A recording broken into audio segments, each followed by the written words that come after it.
مساء الحب والسعادة على الناس الحلوة بزيادة. النهاردة جايلكم بطريقة حلوة خالص للبطاطس، محشية بخلطة رهيبة يا جماعة.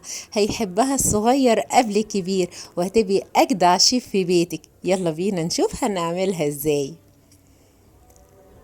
هنجيب البطاطس صغيرة وطويلة عشان نعرف نقورها، ومعاها ربع كيلو لحمة وصدر فرخة، ونص معلقة من البهارات، بابريكا، زنجبيل، 7 بهارات كاري، وفلفل اسمر وملح، وال3 بصلات بتوعنا، وطماطمية و3 فصوص توم، وشوية طماطم مضروبة في الخلاط.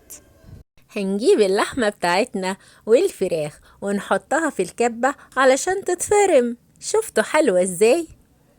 هنحطها في الطبق دلوقتي ونحطها على جنب لغاية ما نقطع البصل. هنجيب البصل بتاعنا بس مش هنحطه في الكبة علشان انا مش عايزاه مهري، انا هحطه في قطعة البصل. حطه هو والطماطم وفصوص الثوم.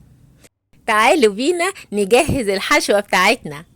هنجيب طاسة عليها شوية زيت وحتة حلوة من الزبدة، وبعدين هنحط البصل بتاعنا المتقطع وهنقلبه تقلبتين حلوين كده لغاية ما يدبل. وبعدين هنجيب البهارات بتاعتنا نحطها على البصل عشان يتبهر ويبقى ريحته رهيبة.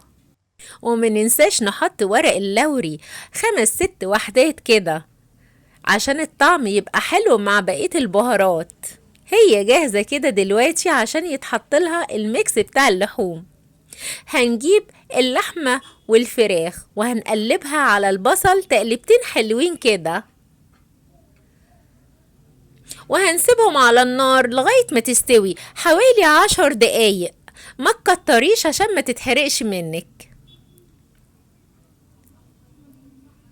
هي دلوقتي جاهزة انها تتحشي بيها البطاطس. على فكرة الحشوة دي ممكن تتحشي بيها مكرونة بشاميل او اي حشوة انت عايزاها. تعالوا بينا نحشي البطاطس. بعد ما قورنا البطاطس هناخد القلب البطاطس، اوعي ترميه، ده احنا هنعمله احلى صينية بطاطس بالحشوة بتاعتنا. احنا هناخد البطاطس وهنحشيها في صينية. يا ريت اللي انتوا تجربوا الاكلة دي، صدقوني مش هتندموا، واحلى حاجة فيها اللي انت بتعمليها بالحب، فاكيد هتطلع رهيبة وطعمها حلو. احنا دلوقتي بنكمل صينية البطاطس ونحشيها كلها بالحشوة بتاعتنا. دلوقتي الصينية جاهزة، بس قبل ما نحطها في الفرن هنحط شوية الطماطم اللي احنا عصرينهم في الخلاط. حلوة خالص، هي جاهزة دلوقتي تتحط في الفرن، بس هنعمل الصينية التانية بتاعتنا بقلب البطاطس. هناخد شوية من الحشوة هنحطها في صينية، وبعدين هنحط الطبقة التانية اللي بعدها قلب البطاطس، وهنفردها في الصينية علشان تملى الصينية كلها.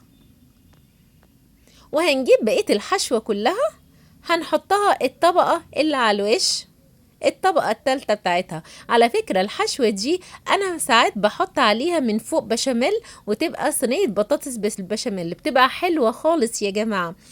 هوريها لكم ان شاء الله في فيديو تاني هتعجبكم.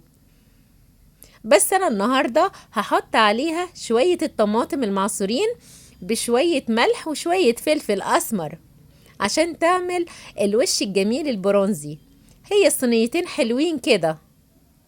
هنجيب شوية شوربة لحمة، شوربة فراخ، شوية مية بمكعب مرقة براحتك. انا كان عندي شوية شوربة لحمة حطيتهم عليها، وهي جاهزة انها تتحط الصينيتين في الفرن. بسم الله ما شاء الله، بعد ما طلعوا من الفرن شكلهم حلو خالص خالص، والريحة رهيبة رهيبة يا جماعة، والله جميلة جميلة. شفت اللون البرونزي الوردي الجميل ده؟ جميلة. تعالوا بينا نشيلها علشان نقدمها وندوقها. ممكن تقدميها مع شوية رز أبيض، شوية مكرونة. أنا كنت عاملة النهاردة شوية رز بشعرية.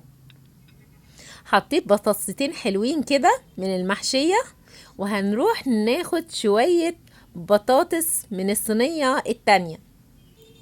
الله، جوسي جوسي يا جماعة، والله حلوة خالص، ريحتها رهيبة. تعالوا بينا ندوق كده. الله، دايبة دوب، حلوة خالص خالص، ريحتها طعم وشكل وريحة بصراحة في منتهى الجمال، هتوديكي في حتة تانية خالص، هتنسي بيها الدنيا.